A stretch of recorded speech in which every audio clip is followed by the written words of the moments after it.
하겠습니다. 다시 한번 인사하겠습니다. 사랑합니다. 그럼 이렇게 얘기하겠습니다. 그런 걸 짝사랑이라고 합니다.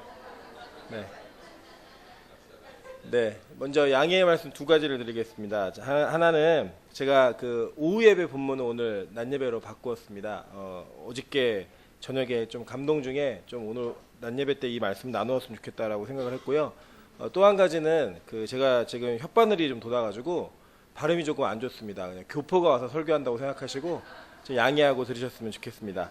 네, 오늘은 창세기 4장 1절부터 8절까지의 말씀, 8절까지의 말씀을 가지고 진정한 예배자라는 제목으로 하나님 말씀 증거하도록 하겠습니다. 여러분 이 창세기 4장에 나와 있는 말씀, 이 말씀은 최초의 인류의 살인자가 등장하는 말씀이기 때문에 사실은 많은 범죄와 죄악의 문제를 다룰 때 이 본문들을 이용하는 것들을 보게 됩니다. 그러나 사실 이 본문의 전후사항을 좀 알게 되다 보면 이것은 도덕적 윤리적 차원의 범죄를 이야기하는 것 이상의 엄청난 의미가 있음을 발견하게 됩니다. 그래서 오늘은 이 본문을 가지고 우리가 이 본문 속에 깨달아야 되는 진리가 무엇인지 이것을 다시 한번 살펴보고 그것을 통해 하나님 앞에 무릎 꿇고 나아가는 그런 귀한 시간 되었으면 좋겠습니다. 여러분 여기 보면 먼저 1절에 이렇게 얘기합니다. 아담이 그의 아내 하와와 동침하매 하와가 임신하여 가인을 낳고 이르되 내가 여호와로 말미암아 득남하였다라고 얘기합니다. 그리고 여러분 4장 마지막 절 한번 보시죠. 25절 26절을 보시면 아담이 다시 자기 아내와 동침하매 그가 아들을 낳아 그 이름을 셋이라 하였으니 라고 이야기합니다. 그래서 이 4장의 앞부분과 뒷부분의 전체 그러니까 시작과 끝부분이 뭘 얘기하고 있냐면 동침해서 아이를 낳았다라고 하는 사실로 귀결되고 있다라고 하는 겁니다. 근데 여러분 한번 생각해 보십시오. 우리 남편분들 아시겠지만 퇴근하고 집에 오면 아내나 부인이 이제 얘기를 하잖아요. 아내나 부인이랑 퇴근하고 얘기하셔야 됩니다. 다른 사람이 얘기하면 안 됩니다. 퇴근하고 얘기하시는데 아내가 하루 동안 있었던 일들을 이렇게 얘기하시잖아요. 얘기하면 사실은 남편들은 피곤해가지고 별로 관심이 없는데 부인분들이 대부분 일반적으로 여성분들은 계속 이렇게 얘기를 하세요. 사실 이제 저는 말하는 게 직업이잖아요. 말하는 게 직업이다 보니까 집에 들어가면 말을 잘 안 합니다. 안 믿으시겠지만. 근데 저희 아내는 밖에 나오면 말을 잘 안 하는데 집에 있으면 저랑 있으면 말을 계속해요. 그럼 저는 이렇게 말을 듣고 있다 보면 도대체 이 여자는 하루를 어떻게 살게 이렇게 많은 일이 있었나 라고 생각할 정도로 많은 사건과 이야기들이 계속 이야기가 돼요. 그러니까 꼭 그것까지도 기억을 해야 되나 싶을 정도로 이게 많은 일들이 있습니다. 여러분 하루를 살아도 굉장히 많은 일들이 나누어지는데 성경에서 아담과 하와가 산 날 일수를 따지면 900살이 넘잖아요. 사실 그 900년 동안 얼마나 많은 일이 있었겠어요. 그죠? 그런데 그 많은 일들 가운데 성경은 이상하게도 이 아담과 하와가 동침해서 아이를 낳은 일 이것에 집중하고 있다라고 하는 겁니다. 왜 그럴까? 이것은 성경 본문 안에 찾아보면 됩니다. 먼저 이게 성경을 그 앞에 있는 3장 15절을 보시면 내가 너로 여자와 원수가 되게 하고 내 후손도 여자의 후손과 원수가 되게 하리니 여자의 후손은 내 머리를 상하게 할 것이요 너는 그의 발꿈치를 상하게 할 것이니라 하시고 라고 얘기해요. 그죠? 이게 뭐냐면 하와가 선악과를 따먹은 이후에 하나님께서 뱀하고 아담하고 하와를 심판하시고 징계하시면서 뱀에게 하셨던 말씀이에요. 그죠? 근데 이 내용이 뭐냐면 여러분 다 아시겠지만 이걸 원시복음이라고 보통 신학적으로는 이야기합니다. 그래서 이 뱀의 후손, 그러니까 사단이 여인의 후손인 예수 그리스도의 발 뒤꿈치를 상하게 하는 사건은 예수님께서 십자가에 달려 돌아가시는 사건을 의미하는 것이고, 그리고 이 뱀의 머리가 박살나는 것, 뱀의 머리를 밟는 이 사건은 예수의 부활로 말미암아 이 뱀이 우리에게 주었던 최고의 악한 선물이었던 사망의 권세를 깨뜨리는 것, 이제 그것을 상징하고 있다라고 하는 겁니다. 그래서 이 내용을 정확히 이해해 보면 이 여자가 옆에서 이 말을 들었을 거예요. 그죠? 그리고 이 여자로 인한 타락과 범죄, 그러니까 여자가 사실 선악과를 따서 나눠 먹었잖아요. 이 나눠 먹은 범죄의 결과로 인한 인류의 신락원, 그러니까 에덴으로부터 쫓겨난 이 사건은 많은 인류, 그러니까 모든 인류에게 아마 화제가 되었을 것입니다. 이런 거겠죠. 엄마, 우리는 왜 이렇게 어렵게 살아야 돼? 아빠, 우리는 왜 이렇게 힘들게 살아야 돼? 너네 엄마 하와가 선악과를 따먹어서 그래. 그죠? 그리고 뭐 이제 얘기하는 거죠. 너네 할머니가 선악과를 따먹어서 그래. 이런 식으로 하와에게 그 원인과 모든 것들을 다 돌렸을 거라는 거예요. 여러분, 우리도 이게 보시면 알겠지만, 특별히 우리 그 자녀 되시는 분들 아시겠지만, 집안에서 어머니랑 아버지랑 다투시면서 우리 때문에 다투실 때 항상 하시는 말씀이 있죠. 그죠? 누구 닮아서 그래? 이러면서 얘기하면서 나쁜 건 누구 닮았다? 다 상대방 닮은 거잖아요. 그래서 저희 아버지가 항상 그러셨어요. 제가 막 고집 부리면 니네 엄마 닮아서 그렇다고, 고집 부려서 그렇고, 제가 막 욱하는 성질이 있거든요. 욱하면은 저희 어머니는 니네 아빠 닮아서 그렇다고. 저는 아버지 어머니 나쁜 점만 담고 큰 줄 알았어요. 그냥 두 분이 얘기하시면서 좋은 점을 칭찬해주고 이런 게 아니라 꼭 나쁜 거 얘기하면 너 닮았다 너 닮았다 이렇게 싸우시니까 그 얘기 들으면서 아, 우리 아버지는 욱하시는 경향이 있고 우리 어머니는 고집이 세시구나. 이거를 저는 두 분의 대화 속에서 모든 걸 다 깨닫고 알았습니다. 그러니까 서로 막 책임을 막 돌리죠. 그 책임에 대한 어떤 실패들, 그 실패에 대한 책임들이 개인에게 주어졌을 때 그것을 역전하고 싶은 마음이 있었겠죠. 그죠? 사실은 이 하와가 가졌던 부담감은 상당히 컸을 겁니다. 그래서 하와는 하나님께서 뱀에게 말씀하신 그 저주와 심판의 내용들을 잘 기억했다가 그는 그 마음 가운데 품었던 거예요. 뭐냐면, 아, 내가 내 후손 가운데 뱀의 머리를 박살낼, 뱀의 머리를 어그러뜨릴 그럴 후손이 나오겠구나 라고 하는 자기의 구원자가 될 후손을 기다렸다라는 거예요. 여러분, 그래서 여러분 이제 한글 성경에서는 잘 모르시겠지만 히브리어 원어 성경을 보면 4장 1절에 그 뒤에 보시면 내가 여호와로 말미암아 등남하였다라고 얘기하는 것 중에 이게 잘못 번역이 된 겁니다. 이게 의역한 건데 직역을 하면 내가 여호와를 낳았다예요. 여호와로 말미암아라는 단어가 없습니다. 그러니까 뭐냐면 하와가 내가 여호와를 낳았다라고 얘기하는 게 어떤 것을 상징하는 것이냐면 내가 아이를 낳았는데 이 아이가 뱀의 머리를 박살내 그리고 우리를 다시 구원해서 다시 잃어버린 에덴 동산으로 우리를 밀어 넣어줄 그런 아들을 낳았다라고 하는 고백을 했다라는 겁니다. 그 아들이 누구였어요? 가인이었어요. 이 가인의 직업이 무엇이었냐? 그는 이름의 뜻 자체가 대장장이 어둠이라는 뜻이고 직업은 농부였습니다. 그러니까 아마도 그가 가지고 있었던 육체적인 힘 그리고 가지고 있던 상징적인 그리고 땅을 경작함으로써 얻어내는 그런 모든 소득들 이런 소산물들은 아마도 그 가정에 평안을 주고 그 가정에 희망과 미래를 싹트게 하기에 부족함이 없는 그런 내용이었을지도 모릅니다. 그래서 많이 기대했습니다. 기대했는데 어떤 결과를 낳느냐? 여러분이 잘 아시는 바와 같이 그는 인류 최초의 살인자가 되었고 하나님을 대적하는 인물의 상징이 되었다는 거예요. 그래서 사실은 이 하와와 아담은 엄청난 실망을 한 것 같아요. 실망을 했지만 그들은 역시 그 뒤에 아들을 또 하나 낳았습니다. 그 이름이 뭐예요? 아벨이었어요. 그죠? 그 이름 아벨인데 이 히브리 원어로 하벨이라고 하는 이 뜻은 허무란 뜻이에요. 허무. 그러니까 뭐예요? 첫 번째 아들 낳고 이 아들이 나를 구원할 줄 알았는데 우리를 구원해 줄 줄 알았는데 구원이 됐다 안 됐다? 안 됐다라는 거예요. 여러분 이거 부모님들 공감하시죠? 그죠? 아들 하나 낳고 딸 하나 낳은 다음에 야, 이 아들 때문에 이 딸 때문에 내 인생이 행복해지겠구나라고 생각한 적이 있었다 없었다?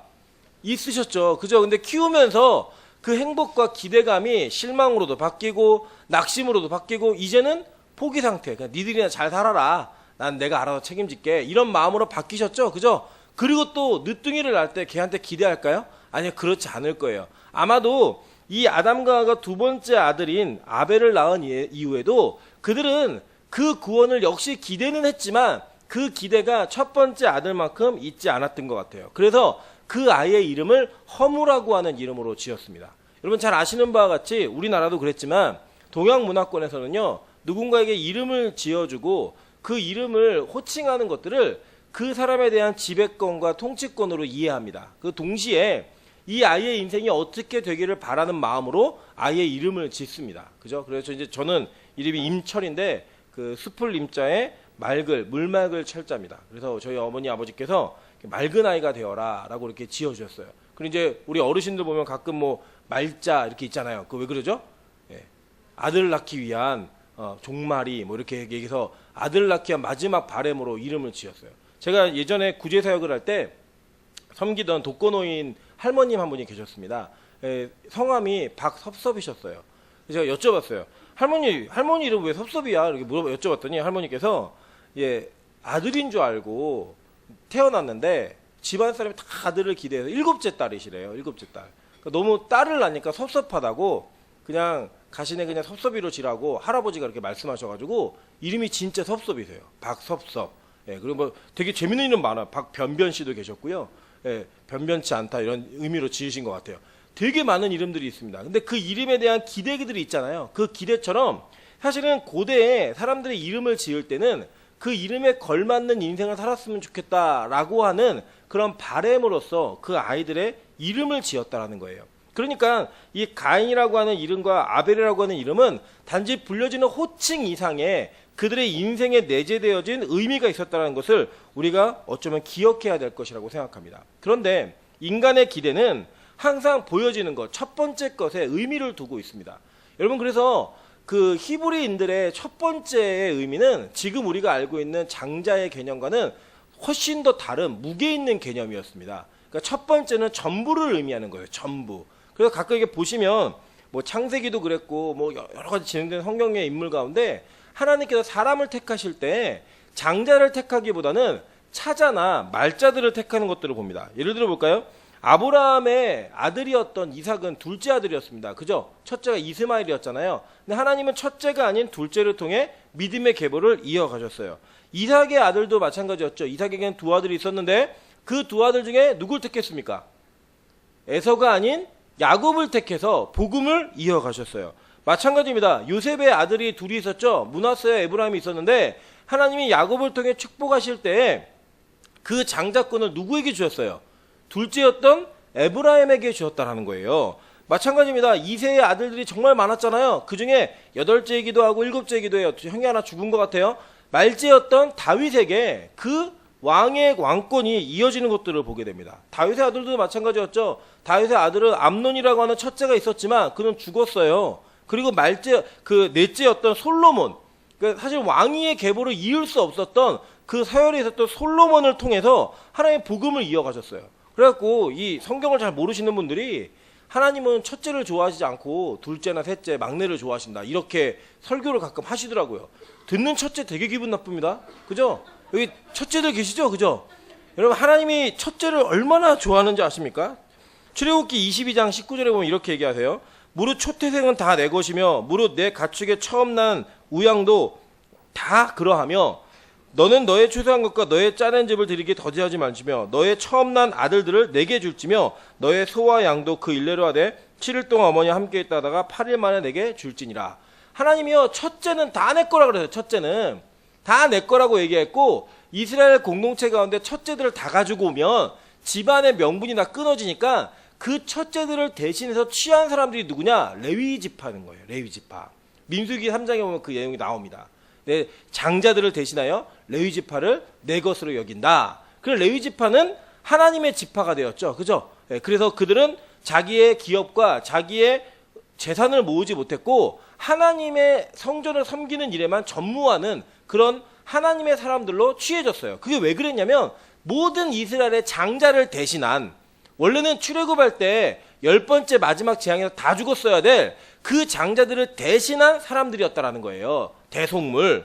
그래서 하나님은 첫 번째를 정말 좋아하세요. 그럼에도 불구하고 의도적으로 하나님께서는 첫째가 아닌 둘째나 셋째, 막내를 택하신다라는 거예요. 그 왜 그랬을까? 이유는 단 하나입니다. 성경은요, 우리에게 구원의 원리를 보여주는 거예요. 구원의 원리. 그런데 그 당시에 장자는 지금과는 전혀 다른 개념의 힘과 권력과 위치를 가지고 있었던 존재들이었습니다. 그렇기 때문에 하나님은 의도적으로 장자를 배제해버리시고 그 자격이 없는 자들, 힘이 없는 자들, 집안에서는 아들 취급도 못 받는 서자나 아니면 그 둘째나 셋째 막내들을 택하셔서 그들을 통해 구원을 이루심으로써 온전한 이 구원의 계획과 구원의 뜻과 능력이 하나님으로부터만 기인한 거라고 하는 것을 증명하기 위한 방법으로 하나님은 의도적으로 장자들을 기각하시고 차자나 그 말제들을 택하셨다라는 거예요.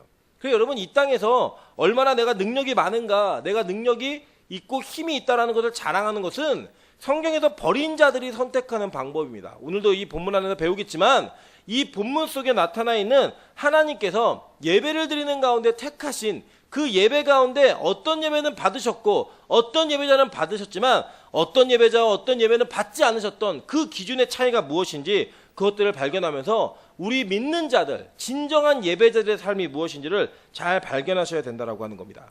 먼저 이 두 사람이 나중에는 예배를 드립니다. 세월이 지난 후에 예배를 드리는데 그래서 이 세월이 지난 후라고 하는 이 히브리어 단어가 종말이라고 하는 단어와 동일한 단어입니다. 그러니까 사실은 요 예배의 모습과 예배의 형태가 이 가인과 아벨이라고 하는 두 사람의 예배를 소개하고 있는 것 같지만 실제로는 종말, 마지막 시대에 드려지는 모든 예배를 다 내포하고 포함하면서 있다라고 하는 것을 우리가 기억한다라고 하면 이 예배의 모습과 형태를 우리에게 그대로 적용할 수 있다라는 거예요. 그대로. 한번 적용해 보겠습니다. 이 두 사람의 예배를 드리는데 가인은 땅의 소산으로 제물을 삼아서 여호와께 드렸고 아벨은 자기도 첫 양의 새끼를 가지고 예배를 드렸다라고 얘기합니다. 근데 하나님께서는 가인의 예배는 받지 않으셨어요. 그죠? 그리고 아벨의 예배만 받으셨다라는 거예요.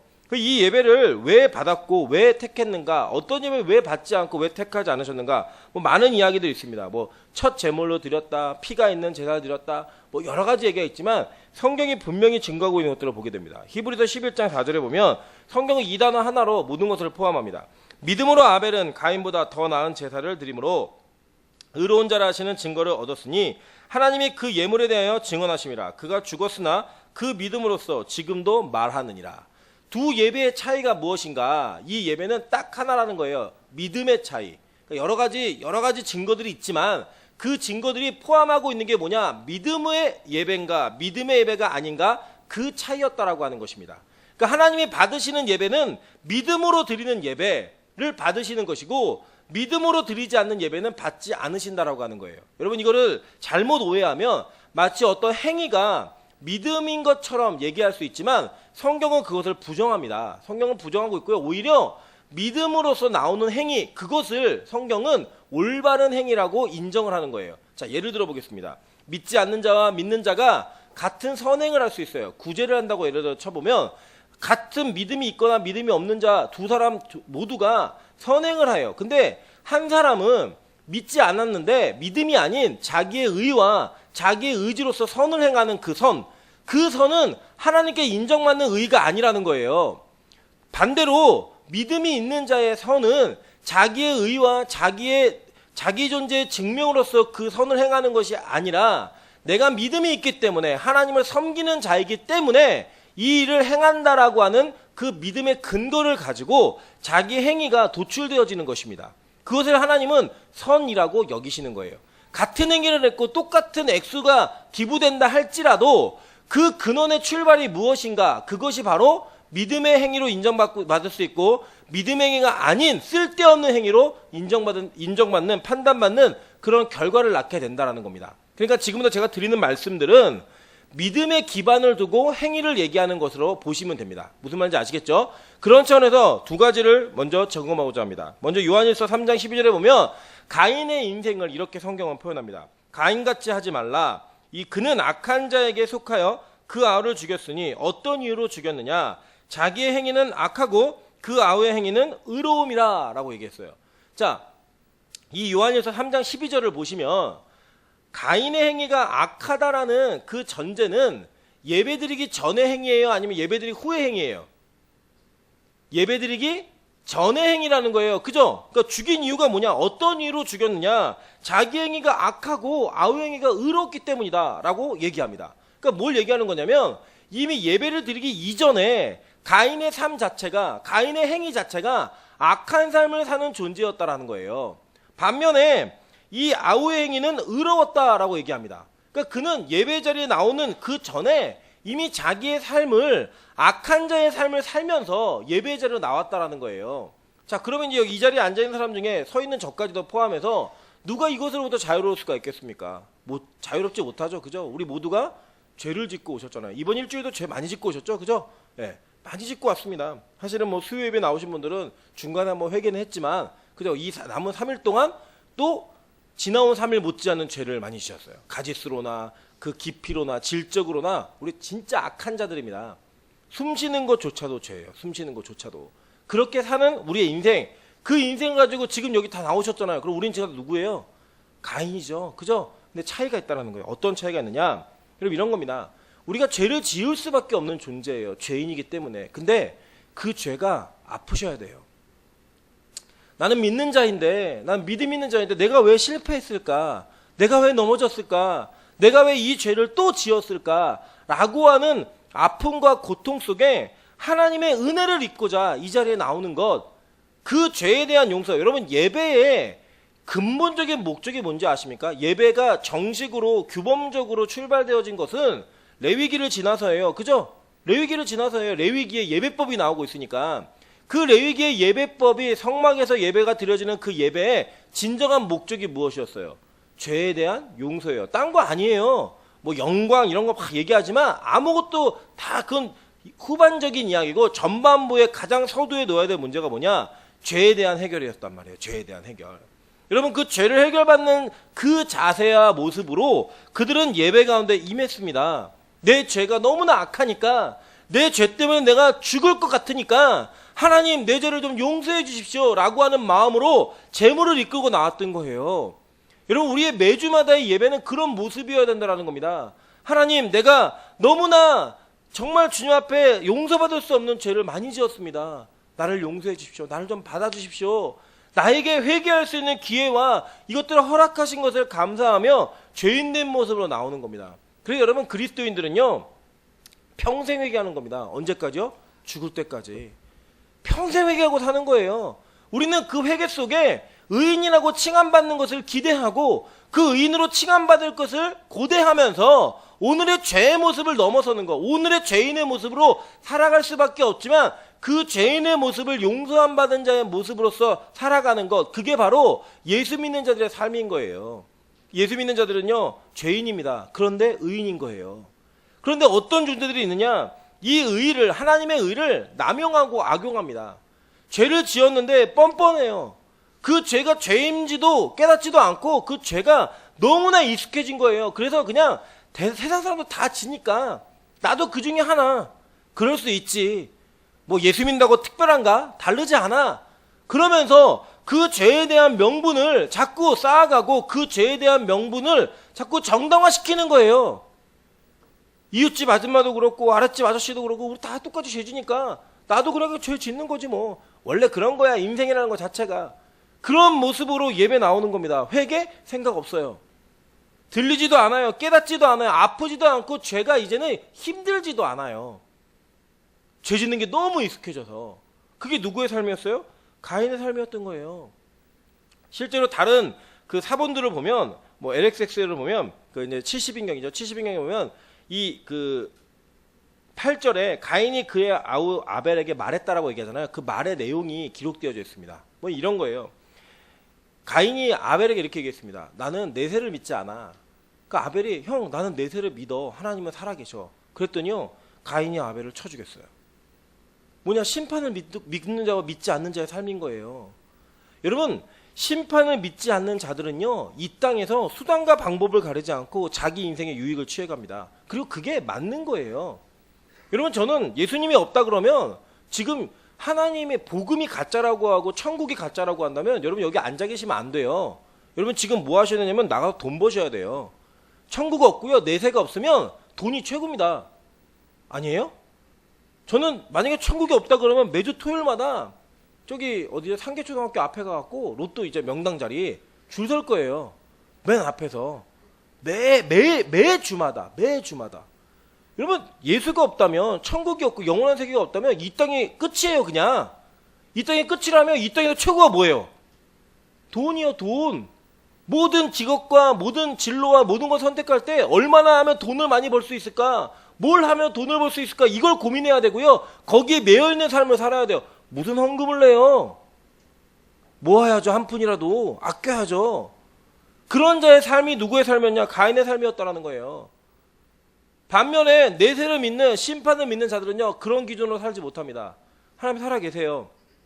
그리고 마지막 때 백보자에 앉으셔서 우리를 심판하실 거예요. 그리고 그 심판대 앞에 서는 우리의 모습은 하나님께 무엇이 걸리는 것이고 무엇이 하나님께 걸리지 않는 것인가, 하나님의 기준을 가지고 이 땅의 모든 것들을 판단하고 결정해야 된다고 하는 것입니다. 하나님이 뭘 기뻐하실까? 이것보다 더 가치 있는 것은 무엇일까? 나의 인생의 최고의 가치가 무엇일까라고 하는 그것들을 찾아갈 때 하나님이라고 하는 그 존재를 무시하면서 찾아갈 수 없다라는 거예요. 그래서 우리는 이 그리스도의 능력, 하나님의 심판, 영원한 나라, 그 세계를 믿으면서 이 땅의 것들을 초월하면서 사는 존재입니다. 그게 그리스도인인 거예요. 그게 진짜 예배자인 거예요. 그래서 여러분 이 예배 나오실 때는요, 이 세상의 것들을 초월하고 나오셔야 됩니다. 이 세상의 것들을 뛰어넘어 나오셔야 됩니다. 이 세상의 것보다 더 귀한 것, 특별히 우리의 죄가 용서받는다라고 하는 그 사실을 믿으면서 이 땅에 나오셔야 된다는 거예요. 근데 여러분 보십시오. 그런 모습이 우리 안에 있는가? 진짜 그렇게 준비되어 있는가? 저는 오늘 너무나 죄송하고 외람되지만 제가 여러분과 한 달 조금 넘은 시간을 같이 있으면서 이 교회에 정말 필요한, 그리고 앞으로 필요할 그런 내용들을 좀 나누고자 합니다. 여러분 스스로 진짜 예배자라고 생각하십니까? 진짜 예배자라고 생각하신다면 적어도 아벨과 같은 모습의 예배가 있어야겠죠. 그죠? 믿음의 예배, 진짜 예배, 이 세상을 초월한 예배, 내세를 믿는 예배, 그 예배가 있으셔야 돼요. 그런데요, 놀라운 사실이 뭐냐? 우리는요, 하나님께 예배드리는 시간조차 제대로 지키지 못하는 예배자라는 거예요. 그러면 예배자라고 말합니다. 지각을 해요. 근데 그게 예배래요. 여러분 거꾸로 얘기해 볼까요? 여러분 진짜 중요한 일에 지각하십니까? 예를 들어 우리 여기 청년들 앉아있지만 수능 보죠, 수능. 그리고 학력고사 보신 세대들도 있으실 거예요. 수능 볼 때 지각하나요? 지각 안 해요. 왜 안 하는 줄 아십니까? 지각해서 그 시험을 못 보면 내 인생이 망친다고 생각하기 때문이에요. 맞죠? 그러니까 열심히 가는 거예요. 열심히. 시간에 늦지 않고 가는 겁니다. 마찬가지로 거꾸로 뒤집어 볼까요? 여러분 이제 직장생활 하시잖아요. 직장생활. 밥 먹듯 직장을 지각하면 어떤 일이 벌어질까요? 잘려요. 그죠? 자기의 밥줄이 끊어져요. 그러니까요, 아무리 힘들고 피곤하고 야근을 하고 그 전날 회식을 해서 밤에 2시, 3시에 들어갔어도 다음날 아침에 일어나가지고 정시에 출근하는 거예요. 내 목숨줄이 달려있으니까. 그게 내 인생의 가장 중요한 가치라고 생각하니까. 맞죠? 그런데 여러분, 예배는 그렇지 않다라는 거예요. 우리 안에. 예배는 피곤하면 언제든지 늦을 수도 있고, 예배는 내가 바쁜 일이 있으면 안 들을 수도 있고, 예배보다 더 중요한 가치의 문제들이 우리 인생에 너무나 많으니까 예배에 집중하기보다는 그 예배에 아닌 다른 것들에 너무나 많은 에너지를 쏟으며 살아가는 게 실제 우리의 모습이라는 거예요. 여러분 제 고등학교 친구 중에 지각 대마왕이 있었습니다. 진짜로. 이 지각 대마왕은요, 선생님이 어느 정도였냐면 그러니까 반 아이들 출석을 부를 때 걔 이름만 불러요. 걔가 네 대답하면 다 왔네 그러고 끝났어요. 그냥.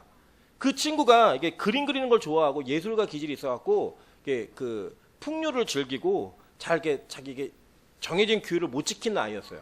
얘가 졸업하고 취업을 했는데 그때 대우자동차에 취업을 했습니다. 대우자동차 디자인팀의 규율이 뭐였냐면 3번을 지각을 하자. 1년에 3번을 지각하면 승진해서 제외돼요. 그러니까요, 얘가요, 동창인데 저랑 자주 만났는데 얘가 회사 근처로 이사 가더니 지각을 하잖아요. 그 전까지는 그냥 학교 늦어도 괜찮았던 거예요. 그냥 자기 인생에 큰 지장이 없다고 생각한 거예요. 그런데 회사에서 3번 지각하면 승진이 안 된다 그러니까 회사 근처에 이사 가가지고요, 그 근처에서 그 회사를 중심으로 자기의 모든 삶의 스케줄을 맞춰버리더라고요. 나 일찍 가야 돼. 왜? 지각하면 안 돼. 여러분 그게 우리의 인생의 모습이라는 거예요. 이거 하나만으로도 우리는 무엇에 더 내가 가치를 두고 있는 것인가를 정확히 알 수 있습니다. 제가요, 가는 교회마다 제일 먼저 없애는 게 예배 지각입니다. 첫 번째 사역을 할 때 고등부 애들하고 사역을 했는데 9시 예배였거든요. 오전 9시 예배였는데 오전 9시에 예배 드리는 20명 중에 첫 번째 예배 드리는 20명이 예배 드렸는데 그 20명 중에 3명이 와 있어요. 그 시간이 지나야지만 애들이 들어오는 거예요. 나중에 애들이 좀 늘어나갖고 60명 가까이 됐을 때도 9시가 되면은 10명 가까이 오고 나머지 다 안 오는 거예요. 제가 뭘 했을까요? 그때 이제 젊은 혈기에 문을 잠가버렸습니다. 그 문 잠가버렸어요. 그냥 9시 딱 되면 문 잠그고 안 열어줬어요. 끝까지. 예, 여기 이게 저희 예배당 옆에 유리창이 있어가지고 그 방이 하나 있었거든요. 거기서 애들이 예배 시작부터 끝날 때까지 거기 서갖고 유리창 너머로 이렇게 쳐다보고 있었어요. 제가 그렇게 4주를 했습니다. 4주를. 그랬더니 교육자회 시간에 끌려갖고 엄청 혼났습니다. 왜냐면 예배 인원 보고하는데 60명 예배 드리는 애들이 10명 예배 10명 보고 올라오고 3명 이거 왜 그래요? 했더니 지각을 했습니다. 그럼 지각한 애들 숫자 쳐야지. 저는 지각한 아이들은 예배자가 아니라고 생각합니다. 그래서 그냥 안 썼어요. 그냥 4주를. 그리고 나서 그 4주 뒤부터 어떤 일이 벌어졌냐. 아이들이 뛰기 시작했어요. 아이들이 예배를 뛰기 시작했고 사실은 그 교회 2부 예배하고 저희 고등부 예배 시간이 좀 15분 정도 차이가 났거든요. 그러니까 이 2부 예배 때 엄마들이 아이들 늦게 데리고 가갖고 늦게 오는 거예요. 그래갖고 제가 문을 잠그고 애들이 못 들어간다는 소문이 막 나기 시작하니까 엄마들을 애들이 들들들 볶기 시작한 거예요. 엄마 나 밖에서 예배 드려야 돼. 빨리 됐다 줘. 빨리 가자. 그래갖고 2부 예배 지각이 사라지기 시작했어요. 그 예배가 사라지고 나니까 어떤 일이 있었냐? 예배가 얼마나 중요한 가치인가? 그것들이 아이들의 삶 속으로 뚫고 들어가기 시작한 거예요. 이제는요, 아이들이요, 예배 시간에 뛰기 시작했고요. 지각하면 안 되는 게 교회의 문화가 되었어요. 풍토가. 아예 그게 박혀진 거예요. 왜? 그 예배 자체가 너무나 소중하다라는 것을 깨닫기 시작하니까 삶이 변한 거예요. 여러분, 오해는 하지 마십시오. 지각 안 하는 사람은 예배 잘 드리는 사람이고, 지각하는 사람은 예배 못 드려서, 이거를 아예 전반으로 깔고 말씀드리는 게 아니고요. 내가 믿음이 있는 예배를 드리고, 예배에 대한 가치가 너무 소중해지면 지각하지 않는다라는 거예요. 지각하지 않는다라는 겁니다.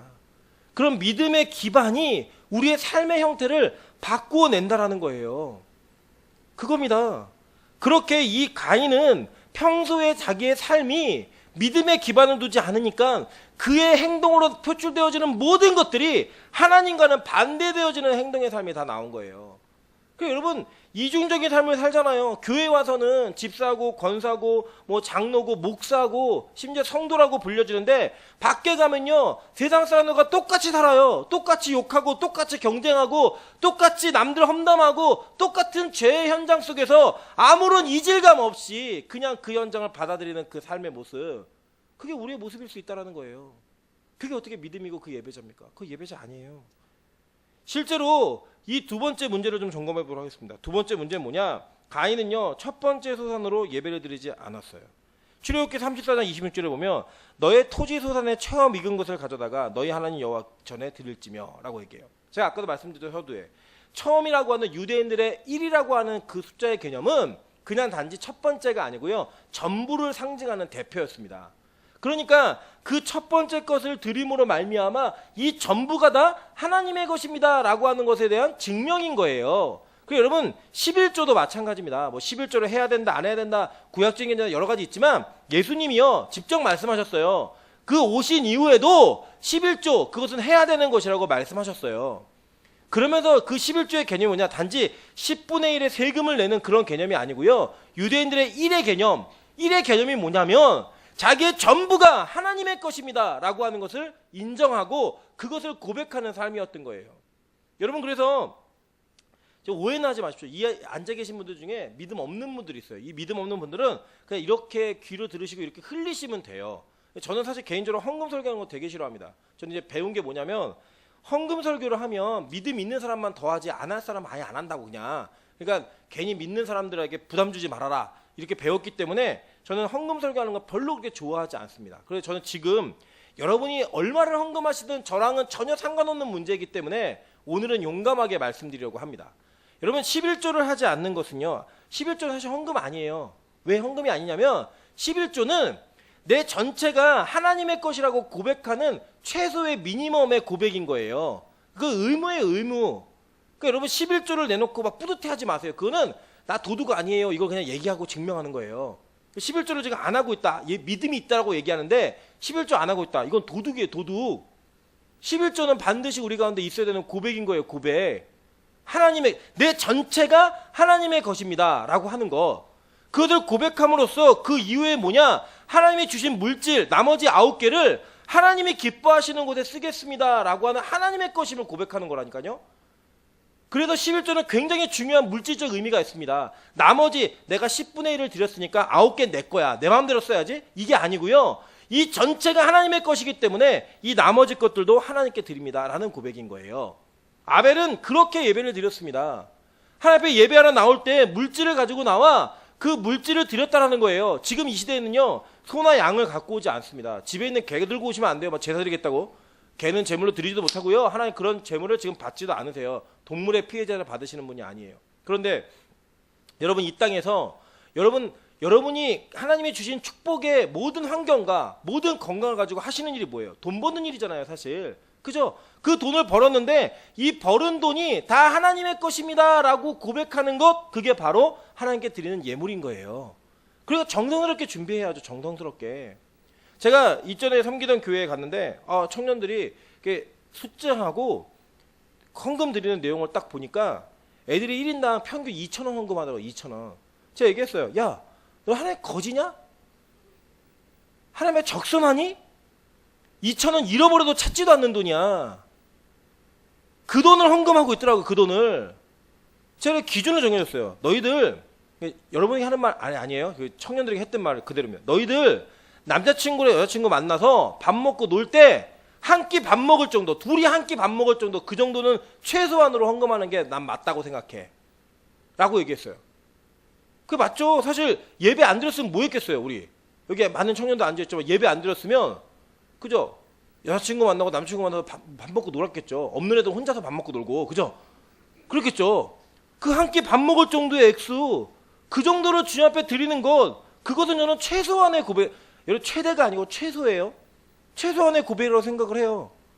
그 고백이 있었을 때 하나님이, 아 진짜 얘가 나를 사랑하는구나, 이 자기의 모든 인생이 나의 것으로, 나를 주인으로 섬기고 있구나 라고 하는 것들을 기억하신다라는 거예요.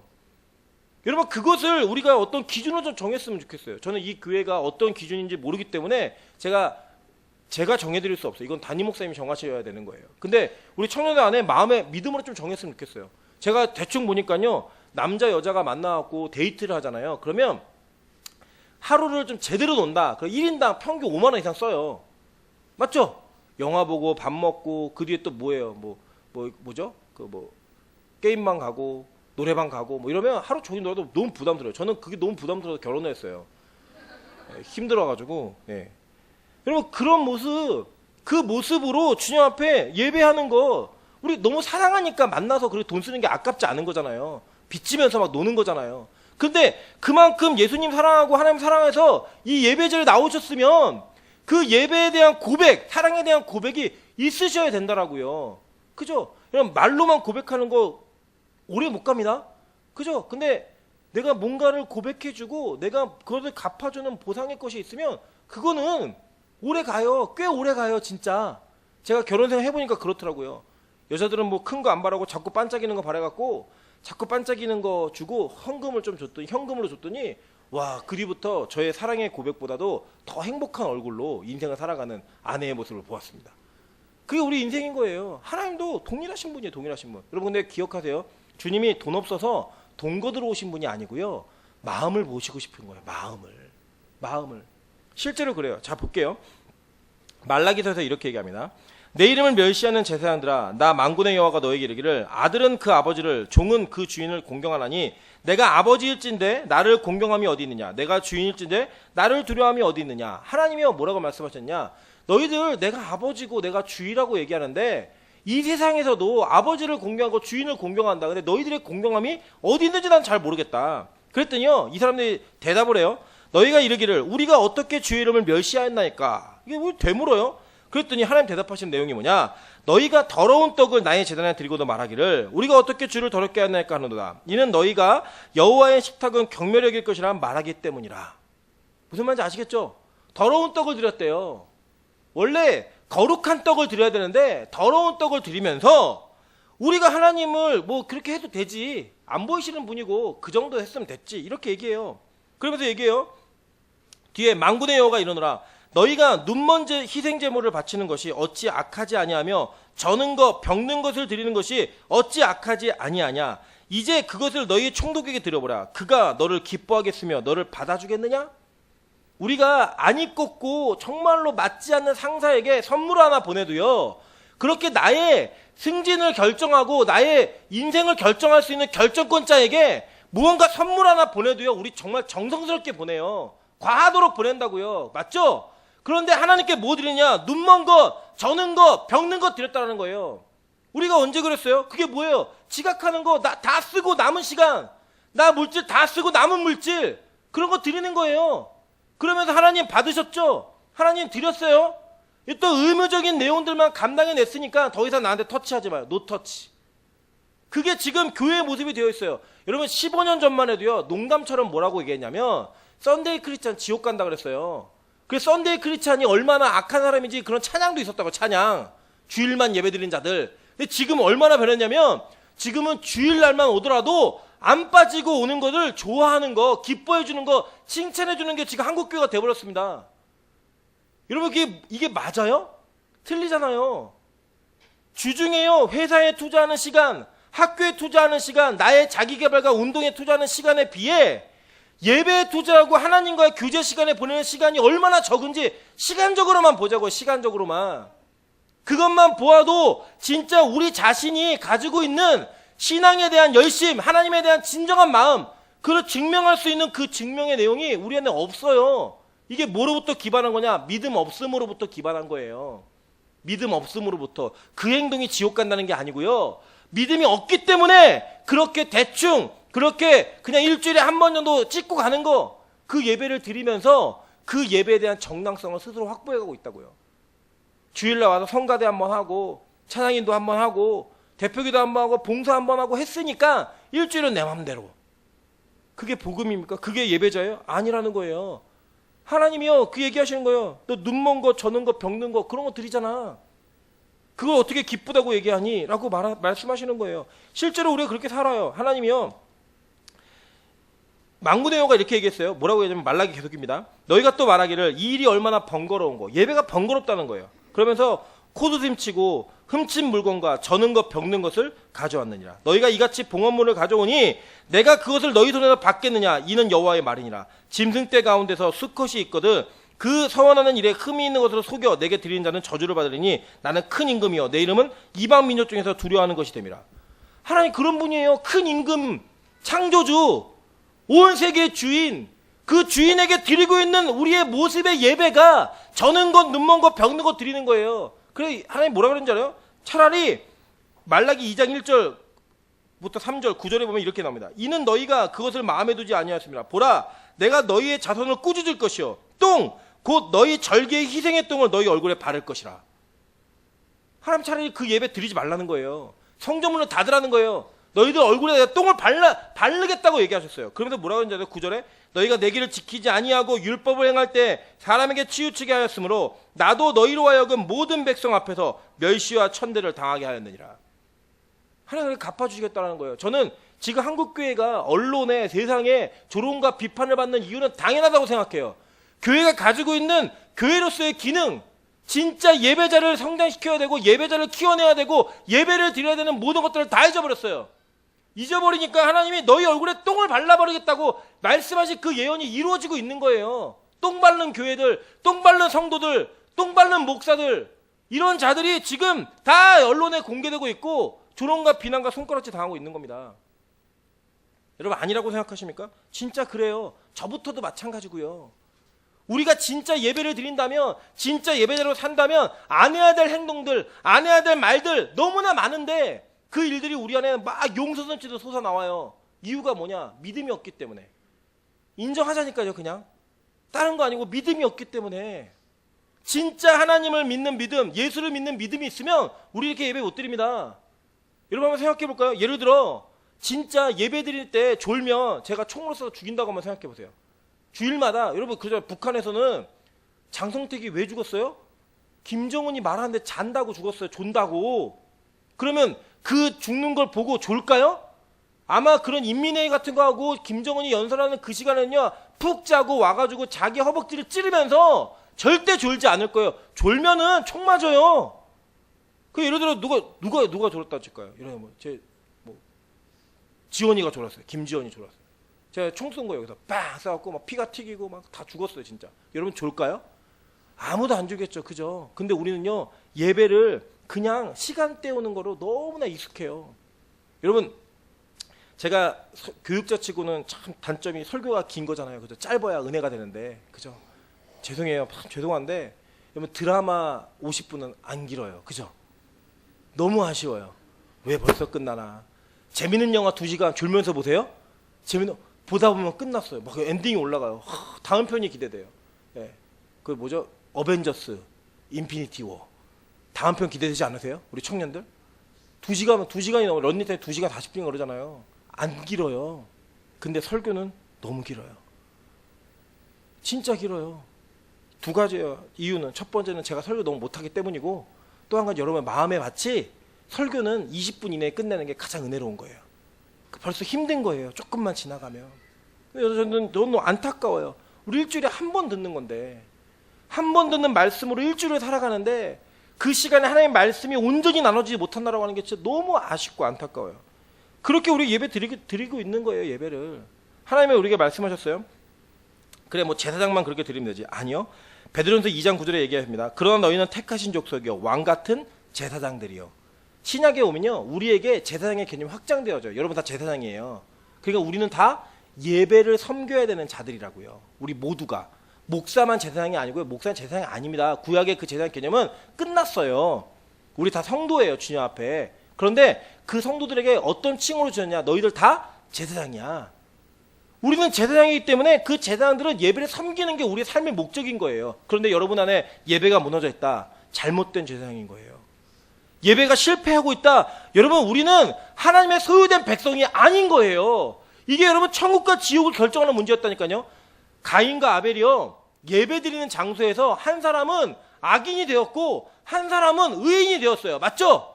그러면 예배 드리는 장소에서도 의인과 악인이 있고 예배 드리는 장소에서도 받으시는 예배와 안 받으시는 예배가 있다라는 거예요.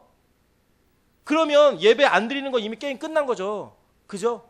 그리고 예배 드리는 장소에서 내가 어떤 예배를 드리고 있는가? 그것이 내가 구원받은 자인가 아닌가, 내가 믿음 있는 자인가 아닌가를 결정하는 너무나 중요한 판단 기준이 된다는 거예요. 그럼 여러분 이 예배가 얼마나 긴장감이 있어야 될까요? 얼마나 간절함이 있어야 될까요? 진짜로요. 그 긴장감과 간절함, 소망을 가지고 이 땅에 나오셔야 되는 거예요. 이 예배에 나오셔야 되는 거라고요. 저는 사실 여기 우리 교회 보니까 의료계에 종사하시는 분들이 많이 계시더라고요. 저는 약을 잘 먹질 않습니다. 뭐 이렇게 병원에서 약을 줘오면 약을 2봉 먹으면 많이 먹는 거예요. 2봉 먹으면. 약을 잘 안 먹어요. 근데 제가 지금도 그렇지만 30대 초반에 논문을 쓰다가 너무 열심히 써갖고 머리가 막 빠지기 시작한 거예요. 그래서 이제 머리가 허해갖고 막 빈 거예요. 그리고 제가 대한민국 탈모계 최고의 그 의사 선생님에 가가지고 진료를 받았어요. 그리고 그분이 처음에 한 달치 약을 주셨어요. 제가 그 한 달치 약을요 한 번도 안 빼놓고 먹는 거예요. 야 장가도 안 가는데 머리가 빠지니까 너무 힘든 거예요. 지금 빠져도 속상하진 않아요. 뭐 장가도 갖고 애도 있으니까 그래 뭐 빠져도 되지 뭐 이런 마음으로 빠져라 이런 마음이 있는데 그때는 너무 절박한 거예요. 안 돼. 자다가도요 안 먹었으면 눈 뜨고 먹어요. 진짜 한 달 동안 하루도 안 빼놓고 그 약을 먹고요. 제가 그 약을 1년 반을 먹었어요. 1년 반을. 물론 중간에 몇 번 빠지긴 했지만 풍성해지니까 또 마음에 여유가 생겨가지고 간절하니까요. 그 약을요 한 번도 빼놓지 않고 먹더라고요. 여러분 진짜 죄에 대한 해결의 문제, 하나님과 예배하는 문제가 간절하십니까? 그 예배가요 여러분 너무 소중해야 돼요. 예배 시간이 너무 간절하셔야 돼요. 이 예배에 나오는 것 자체가 감격과 기쁨이 있으셔야 된다고요. 그게 구원받은 자들의 모습이었다고요. 진짜 예배한 자들. 그러면서 어떻게 되는지 알아요? 구원받지 못한 자들에게 맞아 죽었어요. 그 맞아 죽음으로써 그들은 자신의 존재를 증명했어요. 예수 믿는 거는요 이 땅에서 큰 힘을 갖는 게 아니에요. 맞아 죽어서 피 뿌리는 그 피 뿌림으로 우리가 하나님의 의를 나타내는 그 증거물이 되는 거예요. 실제로 성경이 그렇게 얘기했어요. 로마서 3장 21절부터 22절에 보면 마태복음 23장 34절부터 35절에 보면 그러므로 내가 너희에게 선지자들과 지혜 있는 자들과 서기관들을 보내매 너희가 그 중에서 더러는 죽이거나 십자가에 못 박고 그 중에서 더러는 너희 회당에서 채찍질하고 이 동네에서 저 동네로 따라다니며 박해하리라. 그러므로 의인 아벨의 피로부터 성전과 제단 사이에 너희가 죽인 바가랴의 아들 사가랴의 피가 땅 위에서 흘린 의로운 피가 다 너희에게 돌아가리라. 하나님이요 우리가 맞아 죽는 것, 예배자들이 이 땅에서 맞아 죽는 것을 그것을 기쁘게 여기시고 하나님 의로 여기신대요. 그리고 그 맞아 죽음으로 인해 죽인 자들에게 그 피의 대가를 돌리시는 것, 그것을 최후의 심판으로 여기시겠다라고 성경에 말하고 있어요. 우리는 그 증거물이 되는 것, 그 제물이 되는 것, 그게 우리의 모습인 거예요. 그 로마서 12장 1절에 이렇게 얘기하는 거예요. 그러므로 형제들아 내가 하나님의 모든 자비하심으로 너희를 권하노니 너희 몸을 하나님이 기뻐하시는 거룩한 산 제물로 드리라. 이는 너희가 드릴 영적 예배니라. 우리가 제물이 되어야 되는 거 이 땅에. 예배자가 되면서 맞아 죽고 예배 때문에 아벨이요 형 잘못했어. 내 형보다 앞서지 않을게. 내 형처럼 살아갈게. 잘난 척하지 않을게. 이 한마디만 해서도 안 죽었어요. 형 난 내세를 믿어. 하나님 반드시 심판하실 거야. 이 얘기 딱 맞아 죽었다니까요. 그게 믿는 자들의 삶인 거예요. 믿는 자들의 삶. 여러분 경쟁하지 마세요. 세상과. 우리는 세상으로부터 맞아 죽는 게 우리 의무예요. 책임이고. 그게 예배라는 거예요. 예배. 예배자의 모습이라는 거예요. 저는 오늘 여러분에게 진짜 예배자의 모습이 있기를 간절히 원합니다. 사실 이제 약속되어진 한 달로서 제가 오늘이 마지막 주일 설교입니다. 그래서 여러분 좀 인기 있는 목사가 되려면 여러분 위로하고 여러분 격려해드리고 막 그러면 되게 좋을 것 같아요. 근데 저는 제 일생에 제가 하나님께 약속한 게 있어요. 하나님, 제가 사람을 기쁘게 하는 종이 아니라 하나님을 기쁘시게 하는 종이 되겠습니다. 사람의 말을 하는 것이 아니라 하나님의 말을 하는 사람이 되겠습니다. 그리고 오늘 조금 나이 어린 목사가 저보다 더 오랫동안 신앙생활 하신 분들에게 조금 마음에 불편한 이야기를 전달할 수도 있습니다. 그러나 저는 하나님이 여러분에게 꼭 듣기를 원하시는 말씀이라고 저는 생각하고 그 믿음을 가지고 여러분께 오늘 말씀을 전했습니다. 이 말씀 가운데 여러분 분명히 들리시는 말씀이 있을 거예요.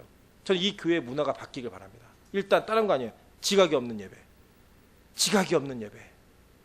제가 드렸던 섬겼던 교회들은 다 바뀌었어요. 그 예배 30분 전에 다 와서 예배를 위해 기도하고 있고 예배를 준비하는 모습이어서 그 예배가 신령과 진정으로 드려지기에 준비되어지는 그런 예배. 중직자들과 또 청년들과 모든 사람 헌신자들이 다 나와서 기도로 준비하는 그런 예배. 그런 예배로 바뀌어지는 복되고 귀한 예배의 모습을 갖추셔서 우리 빛가스금교회 모든 성도들이 진정한 예배자 되시기를 주님의 이름으로 축원합니다. 같이 한번 통성으로 기도하겠습니다. 기도할 때 하나님, 내가 예배자인 줄 알았는데 아닙니다. 내가 아벨의 예배를 드리고 있는 줄 알았는데 아니고 가인의 예배자였음을 고백합니다. 하나님, 이대로 그냥 그대로 간다면 나 믿음 없는 예배 드리다가 지옥 갈 수도 있으니까 하나님, 나를 좀 불쌍히 여겨주시고 나를 좀 구원해 주옵소서. 내가 진짜 예배자로 진정한 예배자로 바뀔 수 있는 그런 믿음이 있게 도와달라고 우리 주여 한번 크게 외치네 통성으로 같이 한번 기도하도록 하겠습니다.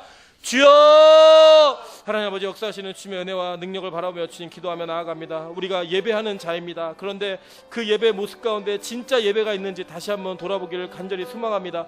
메시아를 기다리는, 구원자를 기다리는 그 예배가 우리 안에 있는지 다시 한번 점검할 수 있도록 주여 도와주옵소서. 하나님, 우리 안에 죄가 있고 그 죄악된 모습을 가지고 나왔습니다. 그런데 아버지, 그 죄의 모습 가운데서 하나님, 이 용서받는 유일한 수단과 방법인 예배가 우리에게 가장 소중한 예배가 아니라면, 하나님, 우리에게 가장 귀중한 예배가 아니라면 하나님, 우리는 가인의 예배를 드리고 있는 자인지도 모릅니다. 하나님, 우리를 고쳐 주옵소서. 아버지, 바꾸어 주시길 간절히 소망합니다. 하나님, 실제로 우리에게 적용하기 위해서 아버지, 우리가 지각이 없는 예배를 만들기 원합니다. 아버지, 빛가스금교회의 모든 예배가 지각이 없는 예배가 될 수 있도록 도와주셔서 모든 예배자들이 먼저 나와 예배를 준비하고 그 예배 가운데 하나님을 기대하고 바라는 귀하고 복된 예배를 살아갈 수 있도록 주님 인도하여 주시옵소서. 아버지, 우리의 예배가 너무나 하나님 앞에 허술했고 저는 것, 눈먼 것, 병든 것들을 드렸음을 고백합니다. 이제는 하나님, 가장 귀한 것, 내 인생의 최고의 것을 주님 앞에 드리는 그런 예배를 될 수 있도록 주님 축복하여 주시옵소서. 아버지, 역사해 주시옵소서. 하나님, 우리가 예배자라고 말하고 있지만 진짜 예배를 드리고 있다라고 고백은 하고 있지만 그 예배가 우리 안에 살아있는 예배인지, 아니 성경이 말하는 진짜 예배인지 다시 한번 점검하게 하시니 감사드립니다. 하나님, 진짜 예배가 아니라면 바꿔주시기를 간절히 소망합니다. 이제껏 눈먼 것, 저는 것, 병든 것을 드렸던 우리의 예배의 모습이 진짜 온전한 것들을, 흠이 없는 것들을 드리는 예배로 바뀌어질 수 있도록 축복하여 주시옵소서.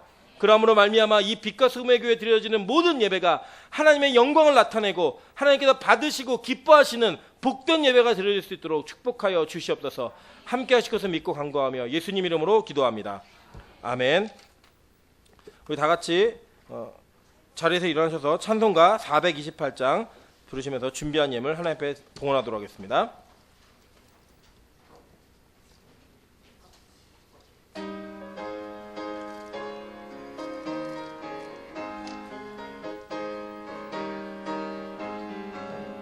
내 영혼의 햇빛 비치네, 주 영광 찬란해.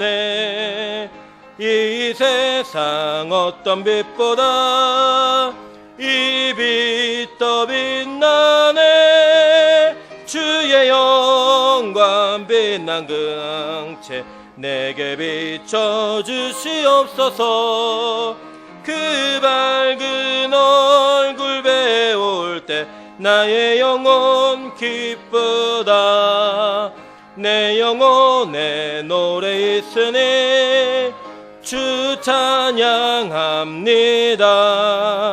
주 귀를 기울이시사 다 듣고 계시네.